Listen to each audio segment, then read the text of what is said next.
Terima kasih Anda masih bersama kami di Sapa Indonesia Malam. Saya Cynthia Rompas. Saudara Kementerian Luar Negeri RI membenarkan 97 WNI terlibat kericuhan di Kamboja pada 17 Oktober lalu terkait penggerebekan polisi ke perusahaan penipuan daring atau online scam yang mempekerjakan puluhan WNI. Dari Indonesia yang telah melarikan diri dari sebuah penyiksaan, dari sebuah kompetisi. Inilah video yang menggambarkan puluhan warga negara Indonesia diduga terlibat kericuhan di Kamboja. Direktur Perlindungan WNI Kementerian Luar Negeri RI bilang berdasarkan informasi KBRI Phnom Penh, penyebab kericuhan karena puluhan WNI berontak dan berusaha melarikan diri saat akan ditangkap polisi setempat. 86 WNI saat ini ditahan di kantor polisi kota Chreitum dan 11 lainnya dirawat di rumah sakit terdekat.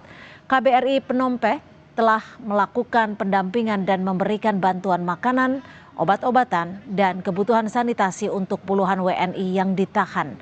Kemlu berharap WNI yang ditahan tidak terlibat tindakan kriminal dan bisa segera dipulangkan ke tanah air. Penyiksaan dari sebuah kompetisi yang sudah mengakibatkan dua rekan kita warga Indonesia.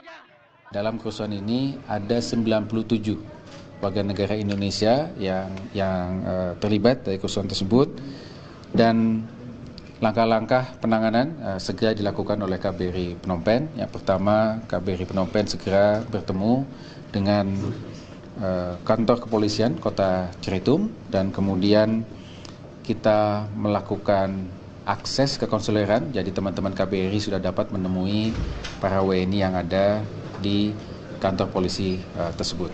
Dapat kami sampaikan dari 97 WNI yang terlibat dari kerusuhan tersebut, 86 saat ini berada di kantor polisi kota Chreitum, dan kemudian 11 orang dirawat di rumah sakit.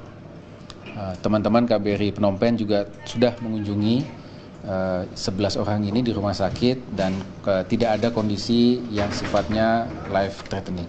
Kita akan berupaya berkoordinasi dengan otoritas tempat untuk pendampingan hukum bagi mereka, termasuk kita mengupayakan agar mereka bisa dipulangkan ke Indonesia.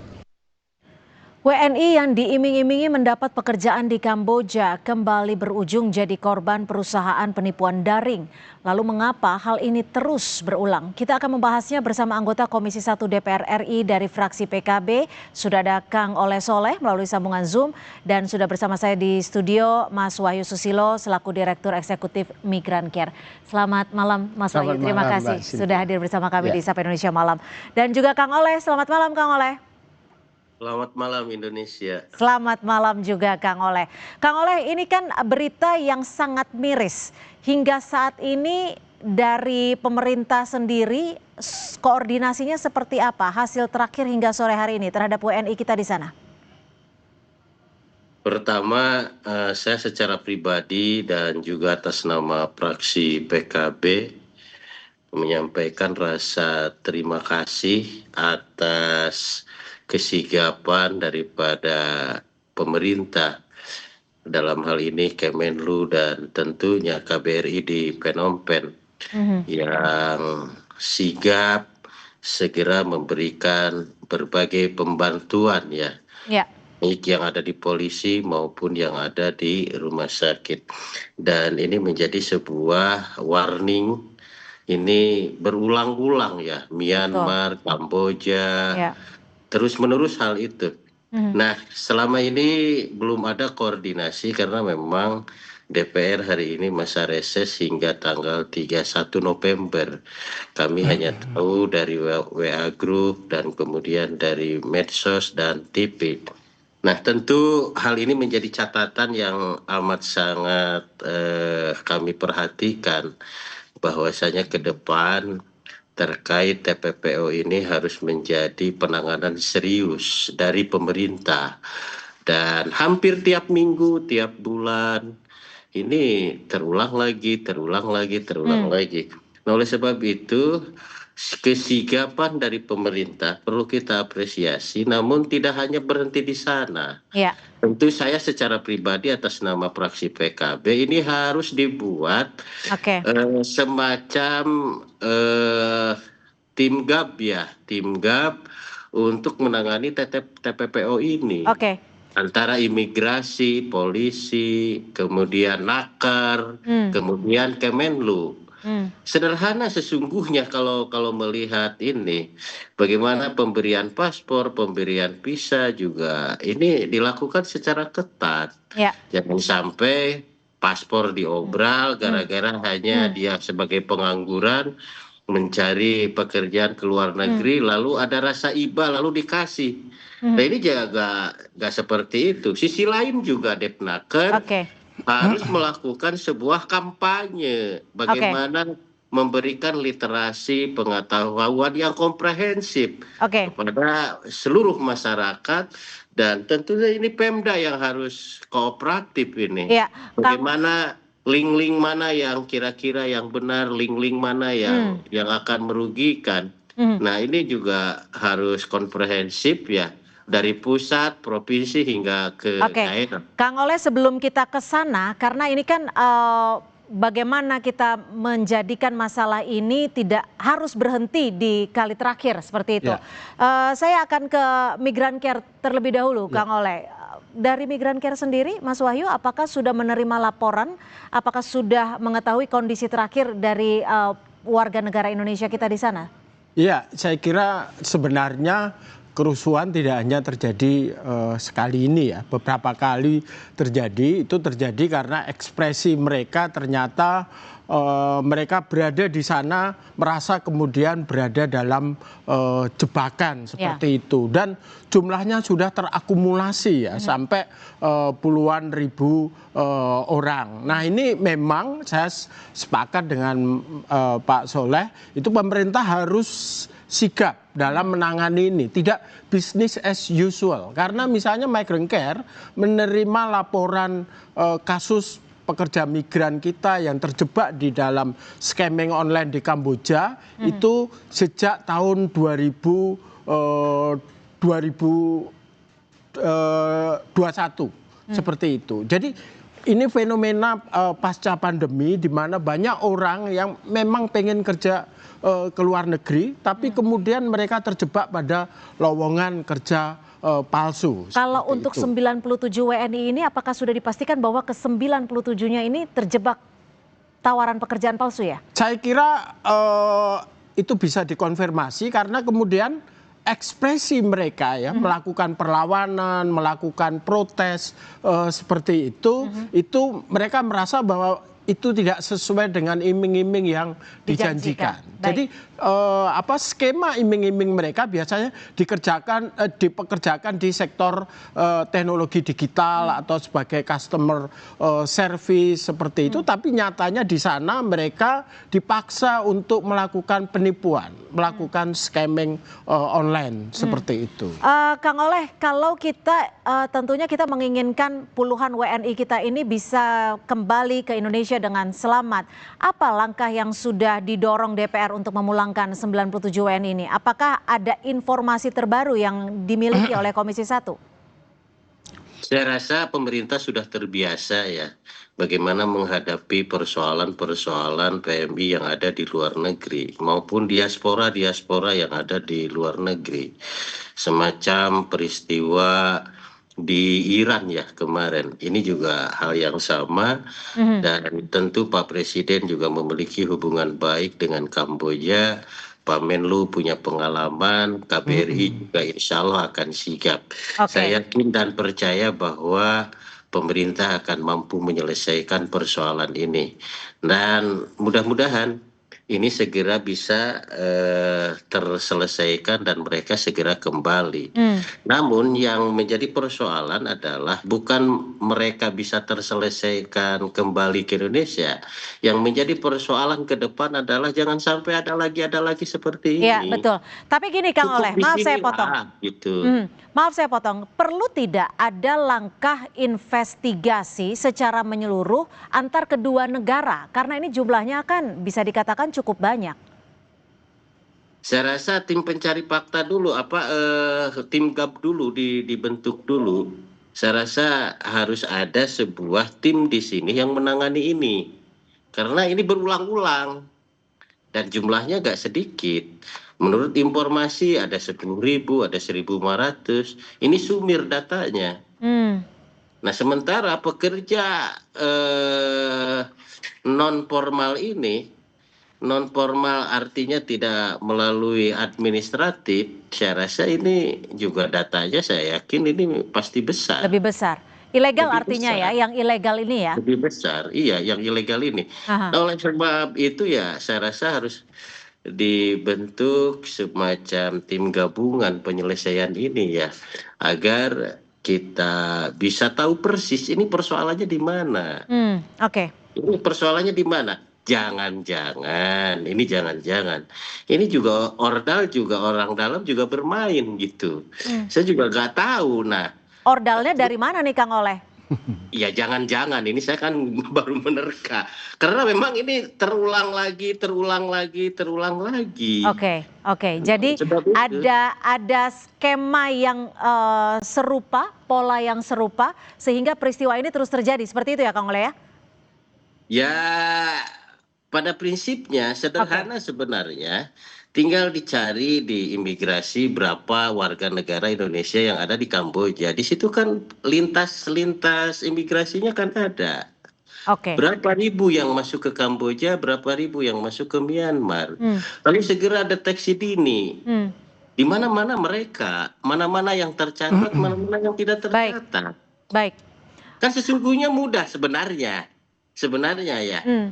Mas Wahyu, soalnya ada gak will untuk memperbaiki ini, itu dulu. Iya, Mas Wahyu, Anda sepakat jika memang ini adalah pola yang berulang, ada kemungkinan potensi dari orang dalam, tapi dijawab usai jeda.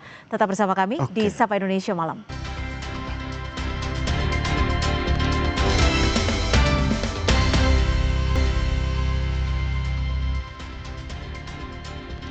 Saudara, Kementerian Luar Negeri mengungkap penipuan daring yang mengincar warga negara Indonesia sering terjadi di 10 negara.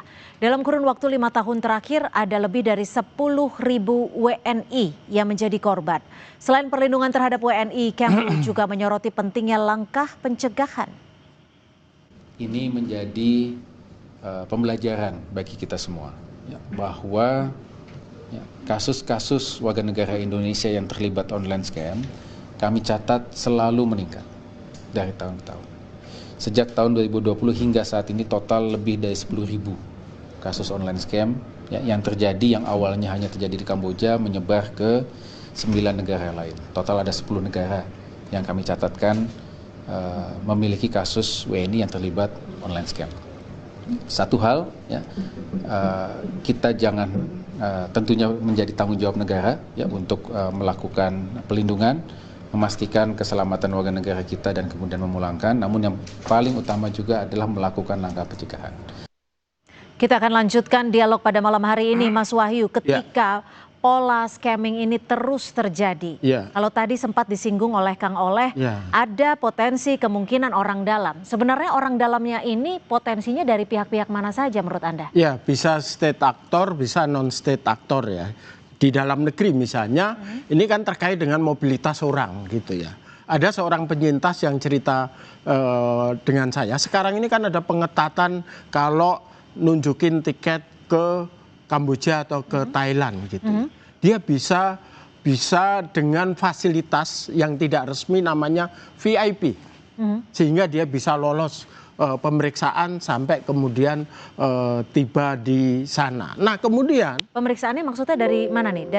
Dari Indonesia. Iya, artinya, dari beberapa titik bandara di sini. Artinya lolos imigrasi. Iya, lolos imigrasi seperti itu. Kemudian juga investor. Saya kira ada investor yang transnasional juga. Saya kira Koran Kompas, majalah Tempo pernah mengupas juga keterkaitan beberapa pihak ini. Dan yang penting adalah kita melihat bahwa di negara Kamboja sendiri, minggu yang lalu baru keluar laporan trafficking in person report dari pemerintah Amerika Serikat yang menyatakan bahwa ada 4 negara yang terkait dengan bisnis online scam ini itu dikategorikan sebagai state sponsor trafficking.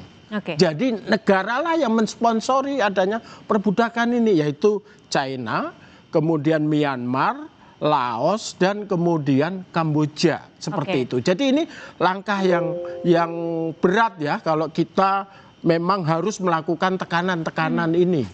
Ketika di negaranya itu sendiri mereka punya keterlibatan langsung. Kalau saat ini catatan Migrancare, gugus tugas timnya sudah ada belum di Indonesia untuk mengawasi? Iya, sebenarnya di bawah Undang-Undang 21 tahun 2007 pemerintah punya namanya gugus tugas anti trafficking. Setiap 5 tahun itu diperbarui. Tetapi memang sekarang ini gugus tugas itu expire. 2000 berapa tadi? Terakhir itu 2024. 2024. Iya, sekarang kan 2025.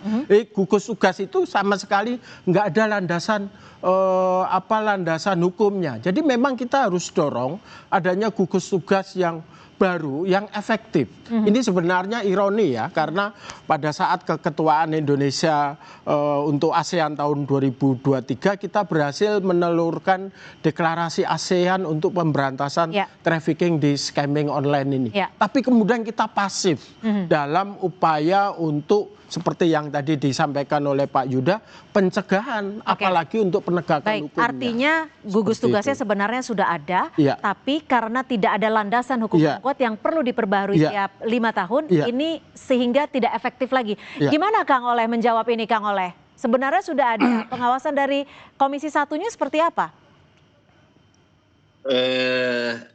Jujur saja karena saya jadi anggota DPR RI ini baru kemarin ya.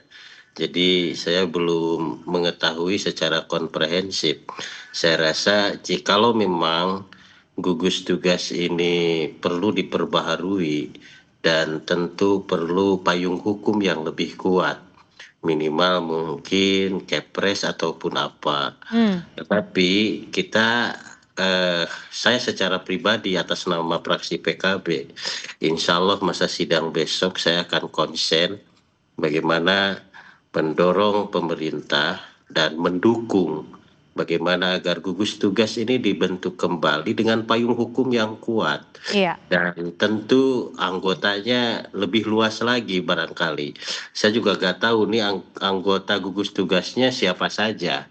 Tetapi di pikiran saya adalah Depnaker, imigrasi, polisi, tentu ya. Kemudian Kemenlu.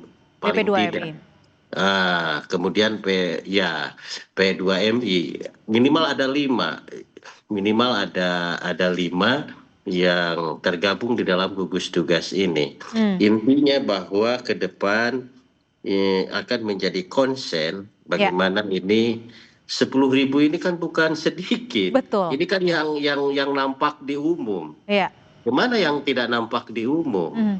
Nah, sebab itu saya rasa ini harus segera serius dilakukan penanganan. Penanganan agar tidak terulang kembali. Kang Oleh, kalau memang kita mau sama-sama serius agar peristiwa ini tidak terjadi kembali, tentunya kita harus tahu dulu akar masalahnya, sumber masalahnya ada di mana. Kalau dari catatan Komisi 1, ini sumbernya dari mana awalnya? Ketika WNI kita bisa berangkat tanpa izin yang jelas, dan juga tentunya kan ada agent yang memberangkatkan para WNI ini. Saya rasa sangat jelas sekali. Ada 2 pihak sesungguhnya. Satu pihak pertama WNI itu sendiri yang nganggur, yang miskin, yang ingin bekerja. Pihak yang kedua adalah investor. Nah, investor ini dia berupaya secara membabi buta. Bagaimana agar korban-korban ini diiming-imingi. Nah, itu kan. Ya, ini sudah jelas lah. Ini adalah soal kemiskinan, ini soal pengangguran persoalannya.